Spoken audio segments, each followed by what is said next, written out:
안녕하십니까. 화란 은정섭입니다. 지난 시간에 시간이 조금 짧아서 설명을 미처 못하고 넘어간 대목이 있는데요. 인도에서 최초로 대처 스님이 생기게 됐다. 우리들이 듣기로서는 대처성은 외색성이다 이런 이야기를 많이 합니다만은 전체 세계불교 교단사로 이렇게 보면은 대처스님은 일본뿐이 아니고 몽골 전체의 스님들이 다 가정을 거느리고 있고 티베트 스님들은 3분의 2 정도가 가정을 거느리고 있기 때문에 어느 한쪽만 이야기를 해서 대처성이다, 비구성이다 이렇게 이야기하기는 곤란한 것 같습니다. 지난번에 내가 말씀드렸듯이 이 야사의 친구 55명이 한꺼번에 부처님 제자가 됐습니다. 부처님은 그분들의 희망을 따라서 설레비구여 하고 이렇게 환영하는 뜻으로 이런 식으로 하면은 그냥 비구가 됐었고 또 처음 일이기 때문에 그런 생각 저런 생각 없이 그렇게 비구가 됐습니다. 그러니까 야사의 친구 55명이 출가하기 전에 밭다와끼에 있는 공자들인데 이분들은 마가다국 빈비사라 임금님의 6천 형제들입니다. 땅이 없기 때문에 지역적으로 띄워줘 가지고 다 형제들이 살게 돼 있는데 그날 강변에 놀러 왔다가 부처님을 뵙고 부처님의 제자가 되기로 맹세를 했습니다. 그러나 이것도 집에 가서 부모님 승낙을 받아가지고 해야 되는데 놀러 왔다가 갑자기 스님이 됐기 때문에 집안에서 난리가 났습니다. 집안뿐이 아니고 한 30개 동네가 있는데 그 동네에 대표자들이 모여서 놀이를 했었는데 다 출가를 하니까 난리 날 수밖에 없죠. 그래서 이제 출가를 해야 된다. 해서는 안 되고 같이 가족과 살아야 된다. 이런 문제가 오랫동안 지속이 되다가 거기에 장로 한 분이 이 파야라고 하는 장로 스님 한 분이 나이도 들고 아주 부처님처럼 출가해가지고 내가 이 사람들을 거느리고 지내겠다 이렇게 했는데 이분들이 이 마을 저 마을을 그냥 걸림없이 막 다니고 밤낮도 구분이 없어. 왜? 적어도 석 달 동안이나 넉 달 동안은 스님의 풍습을 익혀가지고 돼야 되는데 놀러 나왔다가 갑자기 그렇게 되기 때문에 교육받을 틈이 없었습니다. 그래서 결국에는 천상 공자님들 30명은 옷을 달리 해입도록 하는 것이 좋겠습니다. 이렇게 부탁을 해서 파야 스님의 그 권청을 따라서 검정색으로 가사를 해입도록 하게 되었습니다. 형편 따라서 나라마다 조금씩 옷 색깔이 다르고 이렇게 하는데 사실 부처님 당시의 옷은 누더기를 주어가지고 그 옷을 입었기 때문에 물을 들이면은 뭐 얼룩덜룩 할 정도로 이렇게 됐었습니다. 그렇지만은 나중에는 한 가지로 통일을 했는데 부처님이 돌아가시기 일주일 전에 강가에서 목욕하고 등을 말리고 있을 때 아란존자가 등을 어루만지면서 부처님도 허리가 굽었습니다. 그러니까 파거불행이요 노인불수라 부서진 술에는 갈 수가 없고 노인은 공부를 하려고 되지가 않아. 젊었을 때 부지런히 해야 된다. 이 말씀을 하셨는데 이 말씀을 옆에서 듣고 있던 옥배 장사가 그 부처님한테다가 옷배 2피를 그냥 시주를 했습니다. 그러니까 부처님께서 하나는 27년간 나를 시봉을 하라고 얼마나 애를 썼으니까 내가 너한테 주겠다. 그래서 아란존자가 있게 되고, 하나는 부처님이 마지막 옷이죠. 목욕하고 우리처럼 옷을 만들어 가지고 입는 거 아니고 그냥 옷배로 몸을 감는 그런 식으로 해가지고 마지막 옷은 부처님이 이 황금색이라고 우리나라는 가서 보니까 이런 식이에요. 저도 태국 가서 공부할 때 부승왕님 밑에서 공부를 했는데, 한국에 와서 보시고 우리 한국 생활은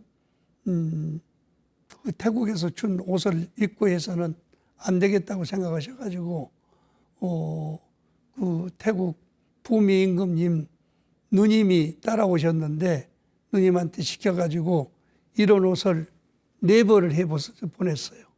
그래서 지금까지도 내가 이 옷을 입고 있는데, 한국 스님들에 맞춰가지고 입고 싶었지만은 특별하게 아주 부탁을 하고, 함부로 옷을 입어서는 안 되고 입을 때도 법답게 해야 된다. 그래서 지금도 이제 좀 맞지 않는 점이 있죠. 우리는 겨울철에는 이걸 입으면은 가운데가 이렇게 벌어지고 그러는데, 거기는 열대지방이니까 그냥 간단히 입으면 되고, 또 빠는 것도 그냥 금방 빨아서 널면 되게 돼 있어요. 그러면 한 2시간 있으면 바짝 마르면 다시 탈탈 털어서 입으면 되고 이렇게 하게 돼 있는데, 기후와 풍토가 다르고 또 사람들 풍습이 다르기 때문에 어쩔 수 없이 지역에 따라서 옷이 달라지는데, 아까 이야기했던 그 바타와키 그 공자들은 같은 마갈타국 사람들이지만은 여러 가족이 같이 큰 동네를 형성하고 있기 때문에 모일 때는 스님들은 전상 검정 옷을 입는 것이 좋겠다. 그런데 그 검정 옷을 지금 많이 해 입고 있는 나라가 일본 스님들입니다. 일본 스님들은 거의 검정 옷을 입고 있는데, 이렇게 해서 그 귀공자들이 입던 옷이다 이렇게 생각됩니다. 그리고 아까 그 야사의 친구 55명을 제도하시고는 부처님이 바로 가야 쪽으로 가시게 됐는데, 가실 때 마지막으로 부탁을 드렸습니다. 내가 야사의 어머니가 야사와 떨어져 있으면은 죽게 생겼어.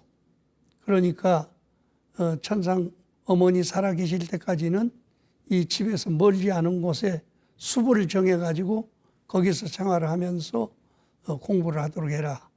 이렇게 해서 야사의 집이 큰 부자고 무역상이기 때문에 외국에서 무역 오는 사람들도 교화도 하고 이렇게 하라고 해서 정해줬습니다.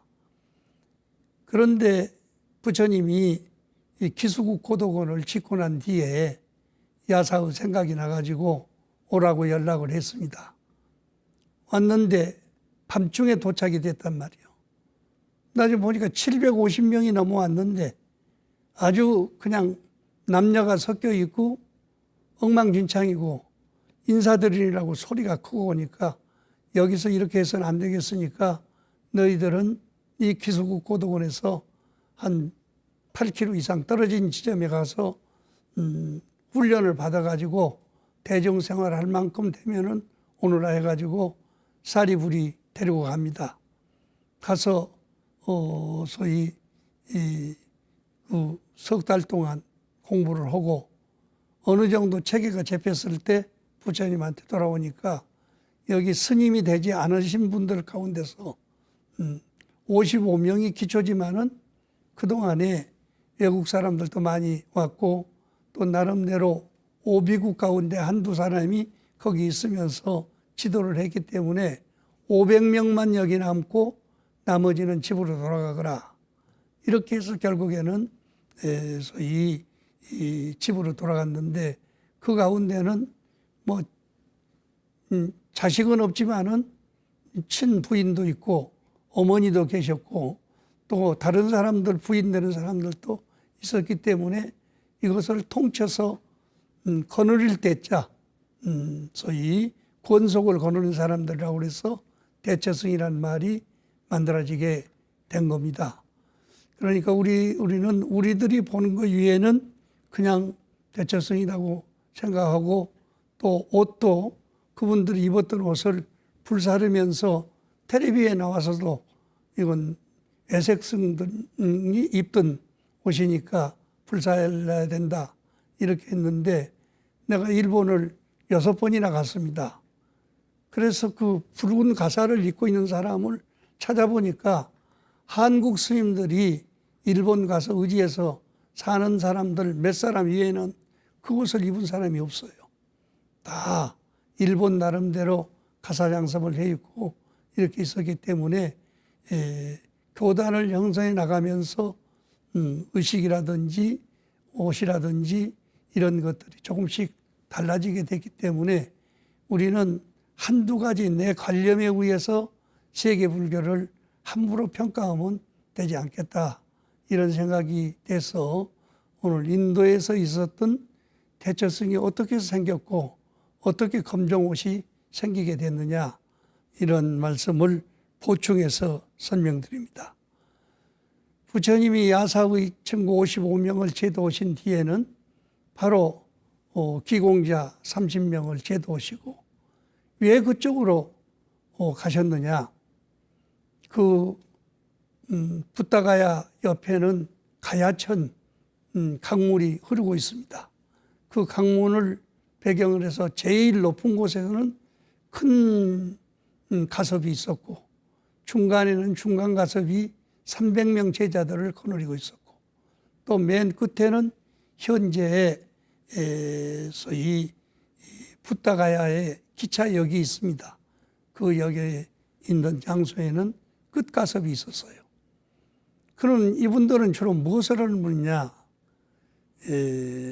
이 머리를 딱 해서 틀어서 묶어서 있기 때문에 결발 도사들이다.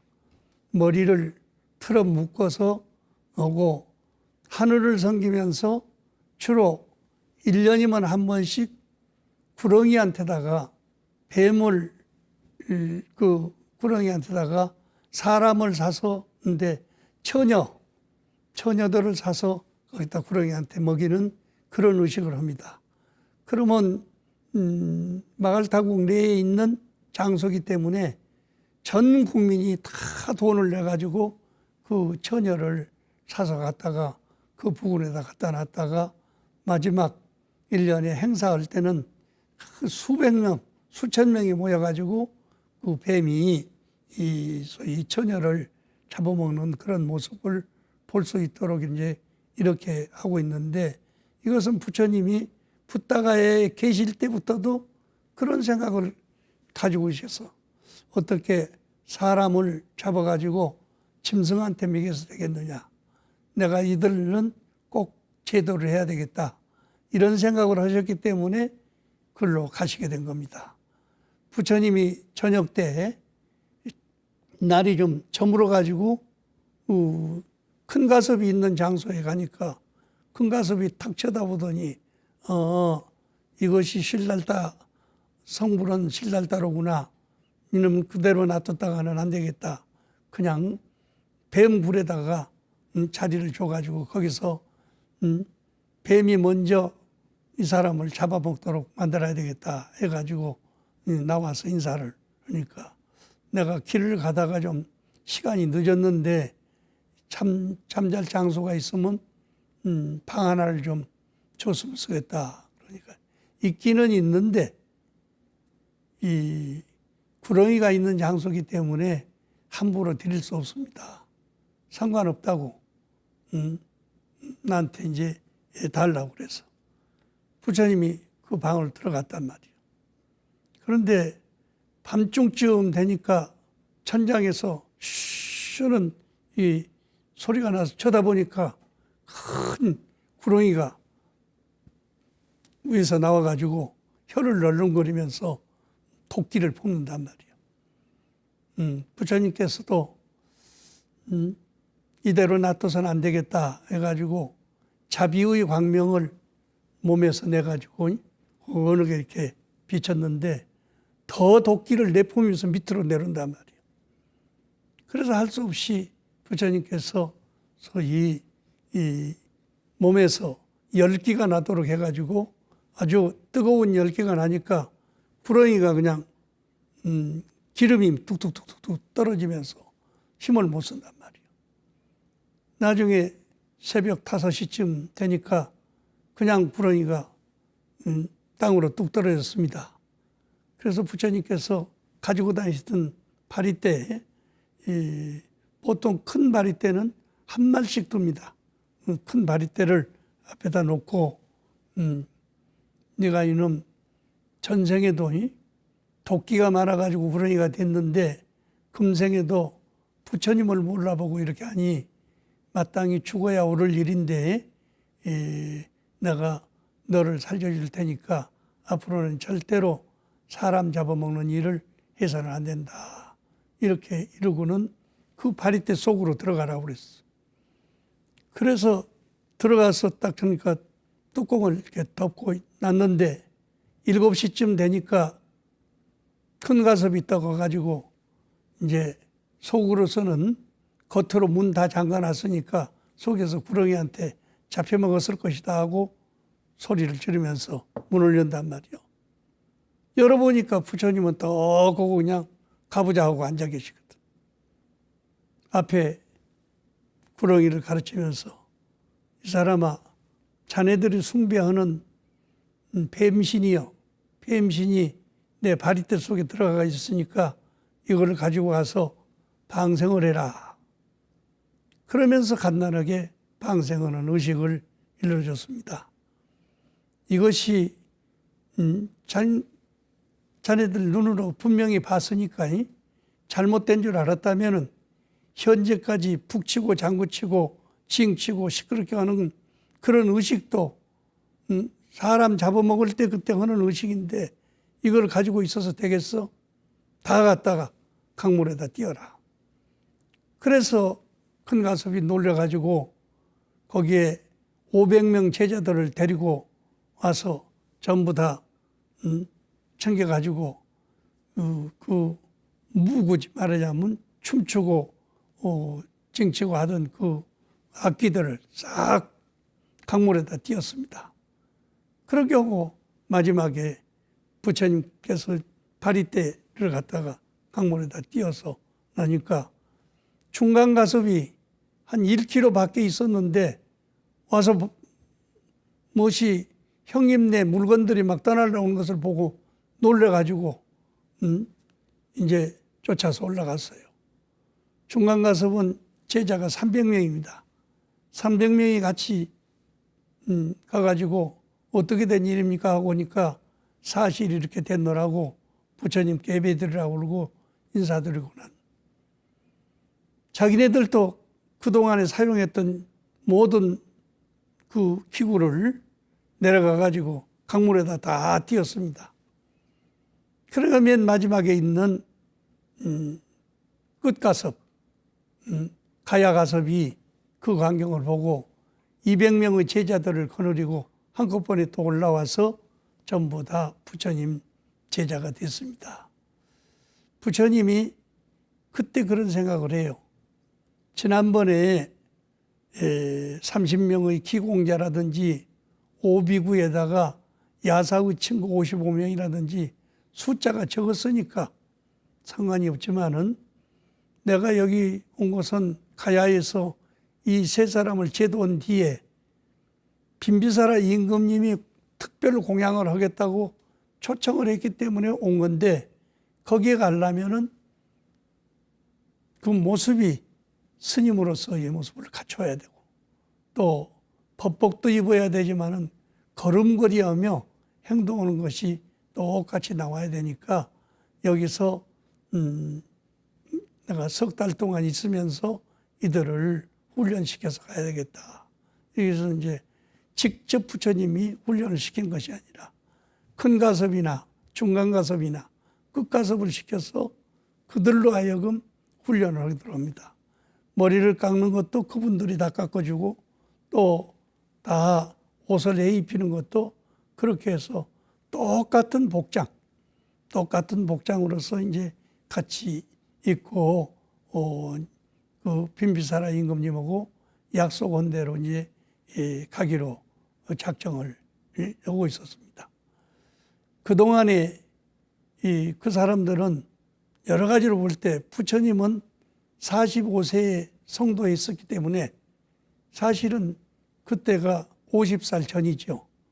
그런데 여기 이 큰 가섭이라든지 중간 가섭이라든지 이런 사람들은 다 나이가 70 가까이 된 사람들이고 또 머리를 깎지 않고 이렇게 또래를 틀었으니까 장엄하게 이렇게 보였는데 이것을 반대하는 그 제자들도 있었지만은 부처님의 그 위력, 특히 이 구렁이를 방생시켰다고 하는 그 위력 하나만 봐도 하고 둘째 번으로서는 나라의 임금님, 그 임금님한테도 가서 처녀 살 때 돈을 얻어왔거든.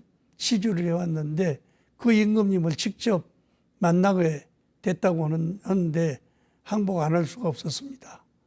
그래서 석 달 동안 훈련을 해가지고 우선 이의를 갖추고 걸음걸이를 제대로 행주자 어묵동정이 중모습이 갖춰지도록 해가지고 상두산이라고 하는 산으로 올라갑니다. 이 상두산은 코끼리산이라고 이렇게 부르는데 아주 그 일대에서는 마갈타구 일대에서는 제일 높은 산이죠. 그 산을 넘어가지고 이제 빈비사라 임금님을 중간에서 만나기로 약속을 했어요. 빈비사라 임금님은 이 소식을 듣고 이 나라가 크기 때문에 그 여러 민족이 살고 있습니다. 그래서 두 민족의 대표자들을 불러가지고 같이 전통 의복을 입고 같이 가게 이렇게 됐습니다. 그러니까 이제 그때 임금님이 가니까 임금님을 따라가는 모든 병정들이 옆에 같이 있고 해서 그런데 그 코끼리산을 내려가는데 질서 있게 쭉 한 줄로 서서 1000명의 제자들이 오니까 아주 장엄하지요. 그때 빈비사라 임금님이 이 노래를 부릅니다. 부처님이 오신다. 부처님이 오신다. 이 세상을 밝힐 부처님이 오신다. 우리 다 같이 가서 부처님한테 예배드리고 제자가 되기를 맹세하도록 하자. 이렇게 하고 손수 자기 자신이 이 정복을 하고 가서 부처님께 구배를 드립니다. 삼기의 해서 이제 법기의 승기의 해서 9자리를 절을 하고 외국 그 종족이 다른 사람들 대장을 시켜서 양쪽에서 이제 같이 인사를 드리고 그렇게 합니다. 이것이 빈비사라 임금님이 부처님한테 정식으로 무슨 명령을 받고 온 것은 아니지만은 자기 마음 속에서 우러나가지고 부처님이야말로 천상천하 유화독존이다. 이분을 우리가 스승 삼아서 이 나라를 복되게 만들어야 되겠다고 하는 마음을 가지고 갔기 때문에 정중한 마음으로 이제 인사를 드리고 모시고 갑니다. 그때 그 임금님 앞에 악기 불고 춤추고 노래 부르면서 가는 사람들이 있단 말이요. 이것이 경전에 나오는 팔부신자입니다. 아수라, 가루라, 긴나라, 마우라가, 야차, 용왕, 그 다음에 구반다, 건달바. 그런데 요즘 말로 같으면은 아수라는 전쟁 잘하는 무리여. 그러니까 앞에 장애물이 있으면은 일체에 근접을 못 오게. 길을 열어주는 일이고, 가루라는 노래 부르는 사람들입니다.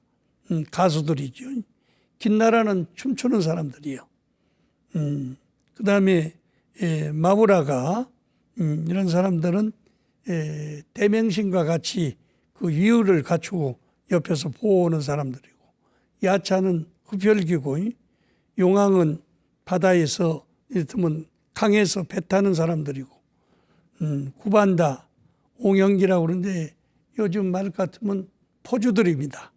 그 다음에 건달들, 이런 사람들이 항상 따라다니면서 부처님을 옹호할 뿐이 아니고, 원래는 임금님을 옹호하는 사람들이지만은 아주 철저하게 부처님을 옹호하고 다녔던 분들입니다.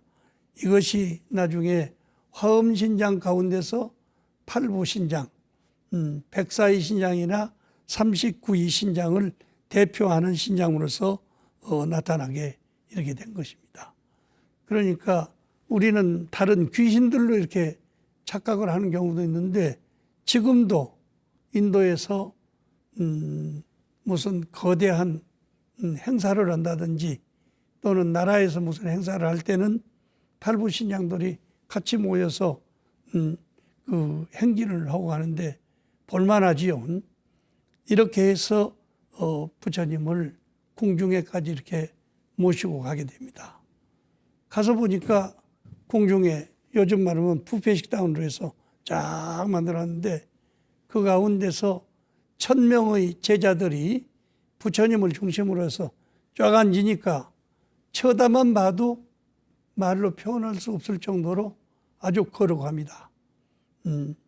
이렇게 하는데 임금님께서 물른 거예요. 부처님, 어떻게 해가지고 이 1000명의 제자를 한꺼번에 이렇게 두시게 됐습니까? 그러니까 나한테 묻지 말고 어떻게 해서 나의 제자가 되었는지 저 사람들 삼가섭한테 물어봐라. 그래서 대가섭, 중가섭, 끝가섭, 삼가섭한테 상세히 물으니까 부처님이 뭐 내 제자가 되라 이런 이야기를 하신 일이 없습니다.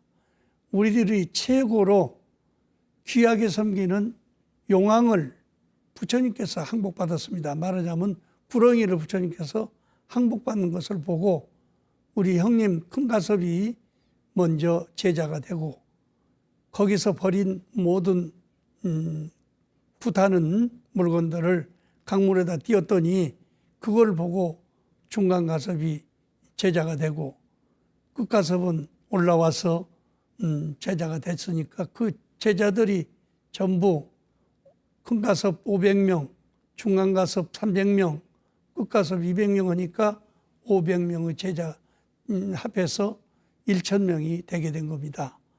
그러면서 전부 서로 얼굴을 쳐다보는데 부처님한테 조금도 누를 끼치지 않고, 우리는 우리들의 마음속에서부터 존경한 마음을 일으켜가지고 부처님의 제자가 됐습니다. 이렇게 이야기합니다.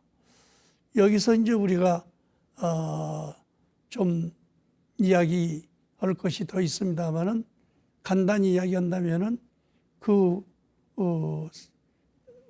가야 가운데는 스리랑카라든지 다른 나라에서 거기 배 타고 와서 무역도 하고 지내던 그런 사람들이 그 부근에서 한 적은 촌락을 형성하고 살았던 모양입니다.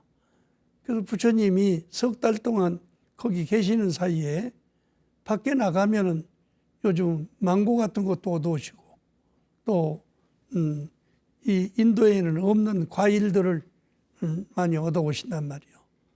그래서 이제 물으면은 바로 아무개한테서 얻어왔다 이렇게 되는데, 그것이 경전에는 부처님이 직접 스리랑카에 가가지고 그 물건을 얻어온 것처럼 이렇게 기록이 돼 있는데, 내가 여러 차례 가서 그 주위 사람들한테 묻고 알아본 결과로서는 그때 당시에 뭐 여러 나라에서 그 무역하는 사람들이 거기 와 있었고, 요즘 말하면 교민으로서 와 있는 사람들도 있었기 때문에 그런 현상이 생기게 된 것이다.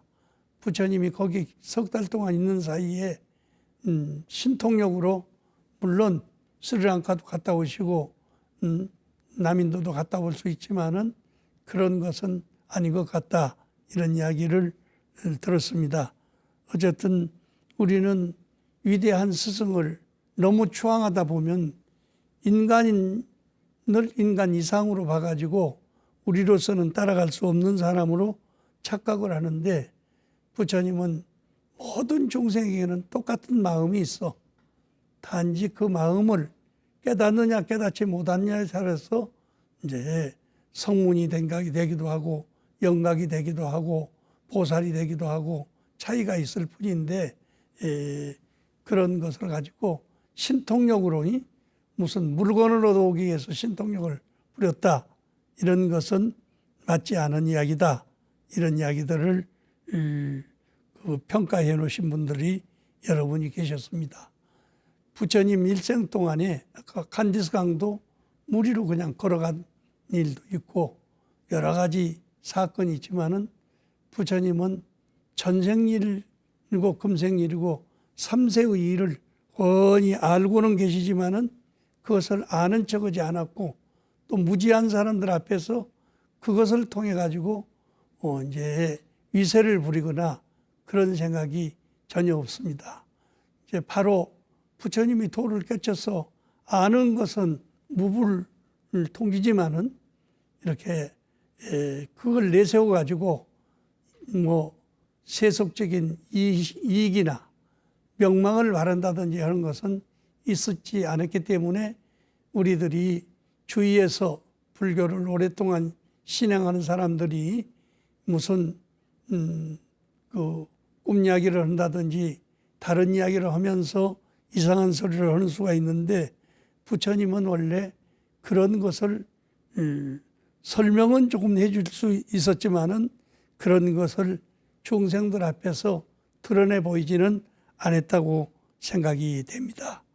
이렇게 해서 우리들은 같은 방생을 했더니 이 몸의 자유자재를 바라고 있다면은 잡히어 죽을 목숨을 살려주기도 하고 또 배고픈 중생을 먹여 살리기도 하고 그래서 불행한 중생들을 행복하게 만드는 그러한 방생을 하기 위해서 물고기 방생도 오고 여러 가지 방생을 날짐승 방생도 하고 합니다만은 이런 방생도 중요하지만은 가장 중요한 것은 아까 배고픈 사람들에게 배불 부르게 하고 병든 사람들한테 병을 치료해 줄 수 있는 그런 방법을 생각을 한다면은 좋지 않겠습니까? 똑같은 불교를 해서 예수님이 인도에 오셔가지고 17년 동안 계시는 동안에 4년 동안 의학을 배웠습니다.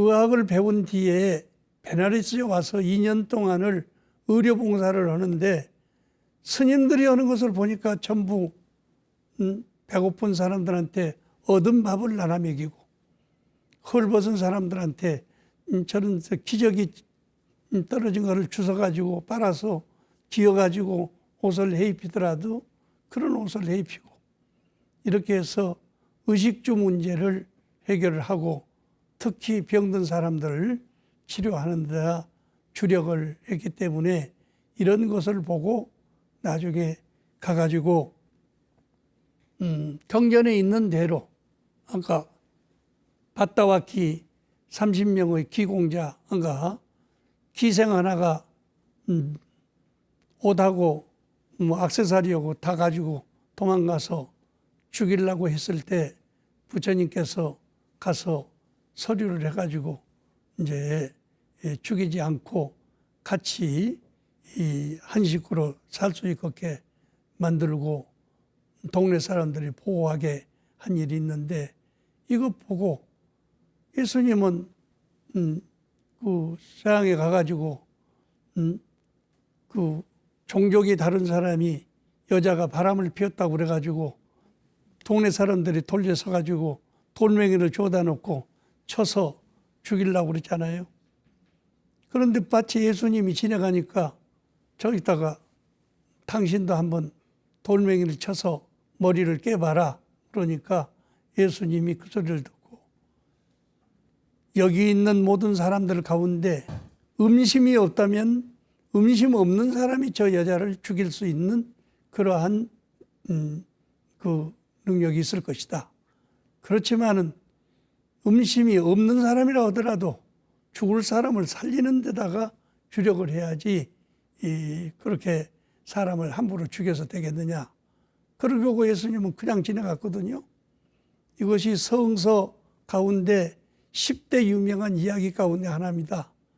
그것이 바로 부처님께서 밭다와키의 공자들한테 했던 그 모습을 그대로 보여주신 거예요. 시대가 다르기 때문에 이것이 옳다 그르다 하는 점이 있습니다만은 지금은 내가 예수님이 인도에 와서 계시다가 티베트 스님으로서 돼가지고 있었다고 하는 사실을 기록을 해서 책으로 낸 것만 8가지입니다. 신문사 기자가 낸 사람도 있고 유명한 학자가 낸 사람도 있고 있는데 거짓말하겠어요? 그래서 다들 알고 있어요. 알고 있지만은 그 시대는 예수님이 불교의 학설을 가지고 그렇게 응용을 했지만은 우리 시대는 우리 시대에 맞는 운동을 하는 것이 좋겠다. 그래서 내가 같은 지역이지만은 내가 일본 가보니까 일본에는 우리나라 그 어떤 유명한 목사님이 큰 공장을 지어가지고 많은 사람들을 거기 수용해서 일을 얻게 만들고 그 옆에다가 아파트를 지어가지고 그 사람들을 수용해서 살게 만들고 이렇게 하는 것을 볼 때 같은 종교를 해도 살리는 종교, 구하는 종교 이렇게 했을 때 빛을 보고 결혼 못한 사람들한테 결혼시키고 자식들을 낳으면은 그것을 중고등학교까지도 대학교까지 만들어 가지고 다 교육을 시키는 방법을 볼 때 우리로서는 전통적인 면에서 그 사람들보다 훨씬 더 먼저 배운 것이지만은 불자들이 응용을 제대로 하지 못하고 있다. 내가 바로 여기 우리 방송국 뒤쪽에 대학이 하나 백석대학이 있습니다. 그 백석대학 총장님은 누구든지 선생님 오시면 발을 씻겨드립니다. 그 발 씻겨드리는 방법이 어디서 생겼느냐? 부처님의 아들 나우라가 아버지 오시는 것을 보고 물 떠가지고 발 씻겨드려가지고 거기서 깨달음을 얻었다는 이야기가 경전이 따로 나와 있습니다. 이런 것을 볼 때 우리는 좋은 자료를 가지고도 시대에 맞도록 응용을 잘 못하는 데서 소위 불교를 오히려 지지나 만드는 그런 경우가 있는데 절도 짓고 복도 만들고 여러 가지 좋은 일을 하면서도 그런 일을 중심으로 해서 하시면 얼마나 좋은지 모르겠습니다. 내가 지난 시간에도 이야기했지만은 불가촉 천민 사람한테 몸을 손대기만 하면 칼로 잘라버리고 경전만 보기만 하면 눈을 파버리는 불가촉 천민이 있는 장소에 우리나라 스님이 거기다가 학교도 만들고 과원도 만들고 거기서 지금 병원을 만들어 가지고 현재까지도 운영하고 있는데 그 고행님 다녀온 사람이 얼마나 많지만은 우리나라 젊은 스님이 거기 가서 그런 생각을 했다고 하는 것은 참으로 세계적으로도 찾아볼 수 없는 그런 귀한 일을 실천해낸 것입니다. 이런 점을 비춰볼 때 우리가 같은 불교를 해도 시대에 맞는 불교를 잘해서 어려운 사회를 복되게 만들 수 있는 불자가 되도록 다 같이 노력을 해야 될 것입니다. 감사합니다.